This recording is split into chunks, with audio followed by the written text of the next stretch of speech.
So I'm trying to break through some incredible fatigue to show you how to make these really cool napkin rings made out of, yes, napkins. I made these out of napkins. How cool is that? Oh, wait, and also cardboard tubes. And I'm going to specify that to make this, you do not want to use toilet paper. You want to use either paper towel rolls or specially purchased cardboard tubes because you're not really going to want to put something that was sitting in your bathroom for a while on your table. So as you can see, we cut these to size about like an inch and a half thick. And yes, you can squash them to sort of, measure them up against each other and cut them more easily. And we're painting them with a coat of paint. Depending on your paint, this one has actually very good coverage. Depending on your coat of paint, you can really just do one coat. And this one is a bright color. Now I'm going to showing you also one that's blue. You want to choose your paint color as something that will really complement the napkin. Think of your color theory and which color, when added to any of the colors on the napkin, will look good because you're basically doing like color mixing. And this blue did not work, as I will show you at the end. You can also just stick to a neutral. I would recommend like a tan or a gray color. I will show you one with white and it just doesn't look as good. So you're going to open up your napkin and you're going to separate your plies. You're going to just separate the two halves. So this is a 4-ply napkin, so you're not going to separate that last ply from the top layer. Now the ideal napkin has distinct shapes to cut out. This one is not as distinct, but we worked with it. It's just such a beautiful pattern that I had to try it. I actually purchased it especially for this project. And as you can see, we're just cutting around the shape of whichever flowers we choose to use in our design. Now, again, I'm going to show you an easier way to do this. It just didn't come out as pretty. So this is the ideal way to do it.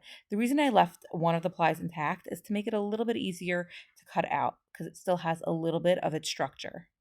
Now, I also tried cutting it out like roughly and then going back in and doing detail. I do think that that helped and made it more doable.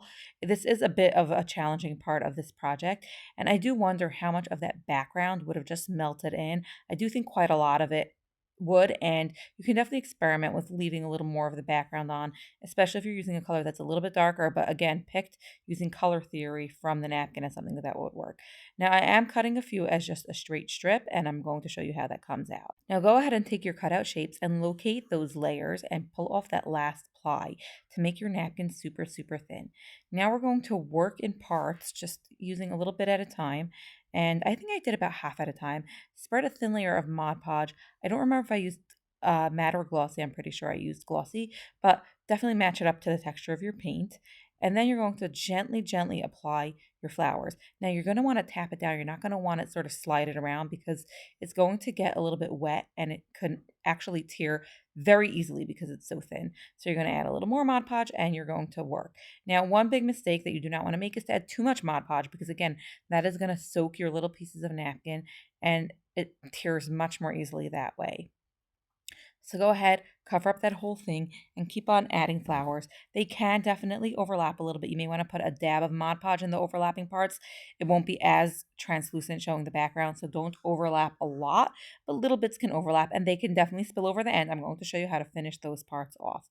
While your Mod Podge is still wet, go ahead and seal it. Now, again, this is a little bit of a challenging part. You want to sort of spread it out from the edges and make sure you're not soaking it too much and make sure that you're not pulling any parts of that napkin with your brush. If you do gently nudge it back into spot, it should still be good. This is quite a forgiving project. I wouldn't call it easy in the sense that you have to do it right, but it definitely is forgiving. So if a little bit scrunches up, just try to spread it back and it'll still come out lovely. When you're done covering the whole thing, let it dry fully. Now there are two ways to trim off the edges. One of them I just did with scissors. It's not as neat, it's not as clean, but it's simpler. Now painting it on the back, just like you did the front, and just folding over the edges and then painting over it is definitely a more straightforward way to do it. And I do recommend doing that, but you're going to want to do it when your other Mod Podge is mostly dry. Now here I'm showing you how I just did the straight strip. It's definitely much simpler. I did actually tier one because I used too much Mod Podge and it didn't go all the way around, but that's fine because napkin rings are allowed to have a back. And there is the finished napkin ring. How cute is that? If you want more of a polished look, definitely finish off the inside as well using both Mod Podge and paint so it doesn't look like a cardboard tube. And there's the one with the white background. Again, not as nice also because of the background color and because we didn't cut out each flower. And it is so smooth, but you can definitely use more of a hard finishing kind of Mod Podge if you want more durability and you want to use this many times over. And then just slide your napkin through and decorate your table with a pop of color.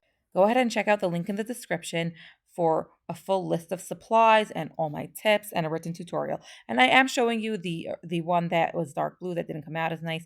That That one also shows you what happens if you don't pull off all the plies. It's not as translucent. So hit the like button if you enjoy this.